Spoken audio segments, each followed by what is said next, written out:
it's really hard to win on the road in conference, so we're really fortunate to get a road win in conference against a ranked, really good football team, really well-coached team by Coach Brom. Classy team. They play the game the right way. Got a lot of respect for them. But, man, just proud of our guys. You know, we wanted to start fast. We did. And I was proud of our guys taking the lead half. We knew they'd make a run. I mean, that's what happens when you're on the road. They did. Third quarter wasn't great for us. You know, we moved the ball on offense and didn't get a lot of points. I think we got 3 and missed one. And they hit some big plays. But fourth quarter, our guys did what we talked about all week, was finishing each play. Just finish was the mindset of the week. Finish each play so we can finish the game. We got to the fourth quarter tied. They had the ball in our territory. Our defense bowed up. I think we got a 4th and 1 stop. We had to punt. We got another stop. We had a 90-ish yard drive on offense. It was big. It was clutch. Thought Kevin made some big plays. I thought, most importantly, we ran the football on that drive.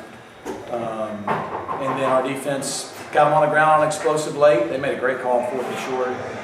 And then got the big sack. I think 3 sacks for us, no sacks for them, which is a tribute to our O-line and Kevin for extending some plays. And just fired up to be 2-0 in conference going into the bye. What goes into an 89-yard drive like that and just mixing it up and getting back on track? You just had to make it 89 instead of 90. I was just really? I think that's a big number. It is. No, well, especially when we played pretty well in the first half on offense. I think we punted once and moved the ball well. We're explosive. We finished more drives. Second half, we were struggling once we got past midfield to finish the drives. You know, credit them. They made some good adjustments. Some of it, some self-inflicted stuff from us, but. You know, we didn't have a lot of momentum offensively, and our guys just locked in. I think we did a better job. You know, our staff made some good adjustments. We'd struggled a little bit running the ball with the running game if Kevin wasn't, and we did. We ran the ball. And I think the first 3 plays we ran the ball, got a first down. Made some plays. Kevin had a big 3rd down at 6 or 7 scramble, and then Richard finally busted a big run. Junior had a big run, and then LJ came in and finished it off. So I think the balance was key. On that drive, which is who we want to be, and we just struggled a little bit in the 3rd quarter with that. Kevin's just looked better every week, and what do you have to say about his performance today? Awesome. I was told he's the first SMU quarterback since 2014 to have over 200 passing, over 100 rushing. He was 281. He was 22 at 28 for 281 yards. I'm sorry, what year? 2014? 2014. That's what I was told. 22 at 28 is super efficient, and we were throwing it down the field a lot more this game. We missed just a couple of them that were close. Had 2 really close ones to Jordan. One, the Keyshawn Kidd made a great play for them. But he was efficient, starting from the first play of the game.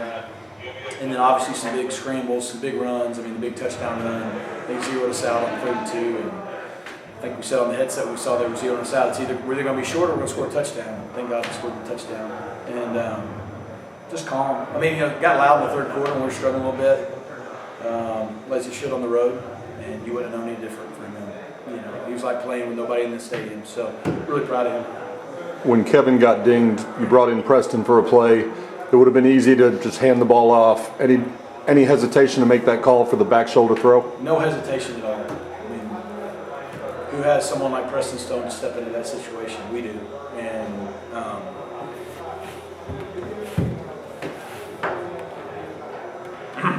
it's really cool. We had a run play called on the 5, not because Preston was in, but because we were on 5. We false started, backed us up.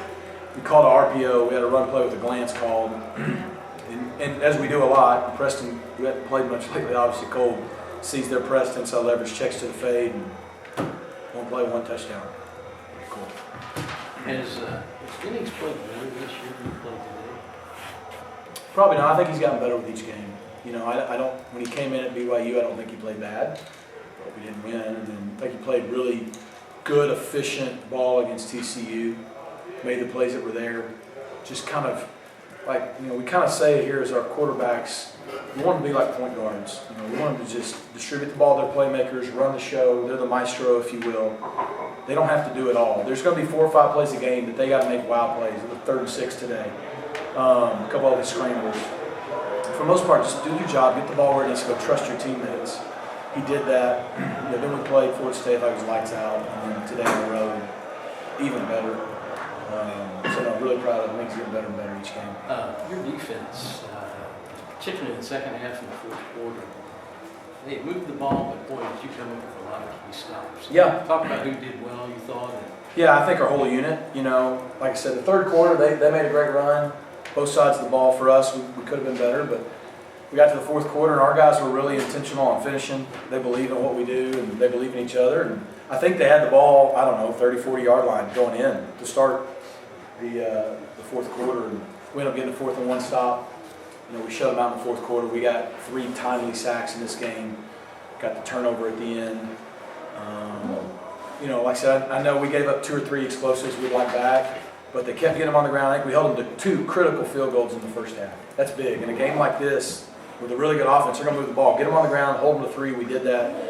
And then in the fourth quarter, to pitch a shutout when it mattered, that was really huge. So I think our D-line started setting the tone. We got after the passer. We were able to stop the run, and we made the plays in the back end. What were those momentum swings like for your team in terms of their demeanor during it? They come out and start fast and then they swing back eventually. It was like a conference road game in the Power 4. This is how they're all going to be, but we've never been here before.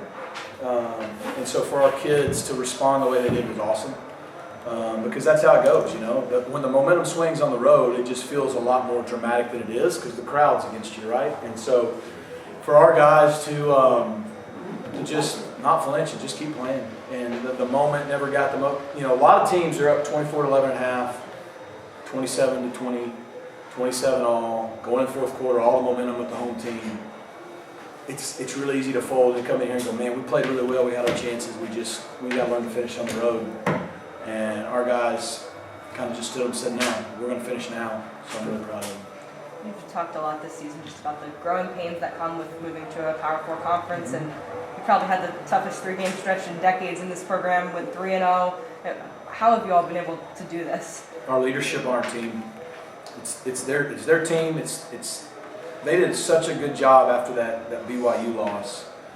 Going for 15 days in a bye week after a loss, it stinks. So I'm really glad we're going into this one after a win. But they trusted each other, they trusted the coaches, staff, they trusted the process, and they just went one game at a time, and they just knocked off TCU, then Florida State, then at Louisville. And look, we haven't done anything yet other than put ourselves in position going into the second half of the season to play meaningful games. And again, we still understand the growing pains, like physically week in, week out. We played 4 of those 10. We got 6 more to go.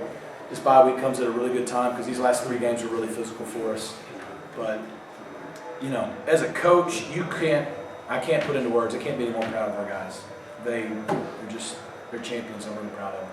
Was this a game that you felt like the depth of the defensive line really kind of showed? It just seemed like they had times where they got going, but because you were rotating it, it seemed like the one out. I think so. I think when we can roll our 2 deep and then there's no drop off, that's a big deal.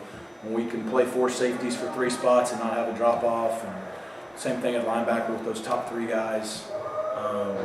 Same thing at the skill spots on offense. I think our depth did win out, which was a big deal. Halfway through his junior season, Colin Rogers passed Xavier Jones, Eric Dickerson, and Doak Walker to become the leading scorer in school history, and did did that today? Did that today. Those are some big names. Yeah, and did so by hitting a 55-yard career-long field goal. How do you characterize just how good he is and how much he means to you and your team? I think the next step for him, we got to work on his celebration. Kickers aren't used to celebrating. He likes to. We gotta get him some swag on his celebrations. But 55-yarder was big, right before half, I believe. So that's the one that broke. You said Eric Dickerson, Doak Walker, and Xavier Jones. Xavier Jones.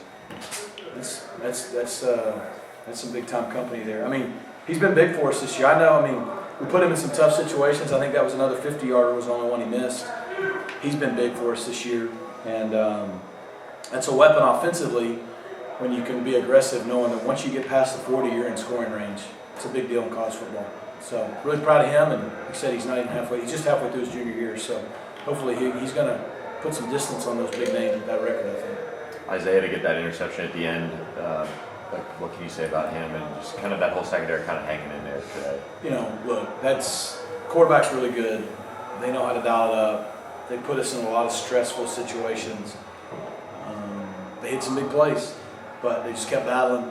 Thought our defensive line, like I said in the fourth quarter, really affected the quarterback, and we were able to get him on the ground and And that's always scary. I mean, they throw the ball in the end zone with about 6 guys there. They can catch it, they can be PI, and they just attack the ball more than anybody else. I'm proud of them. Anything else? Is there a common theme that you've seen from your team starting fast in games? Well, we didn't start fast the first 3 weeks, so that's probably What would coaching. change? Yeah, that's a coaching problem. But I think our last 3 games we've gone field goal, touchdown, touchdown. So, you know, I don't know if there's a common theme. We've been saying it since last year, you know, start strong, stay strong, finish strong. It's great, sounds good, you got to do it. We started strong and we finished strong today. And while there were some times in the middle, but they're good, that's going to happen. We hung in there and reserved the right to get to the fourth quarter and win the game. So, look, if you can start fast, especially on the road, it's a big deal. I think it was big that we went touchdown, they scored, we went right back down and scored. Like, offensively, we got out to a fast start. And then that allowed us to play good team ball. And in the second half, when we were struggling offensively, our defense had a bunch of stops in a row to kind of hang in there. So that's what good teams do.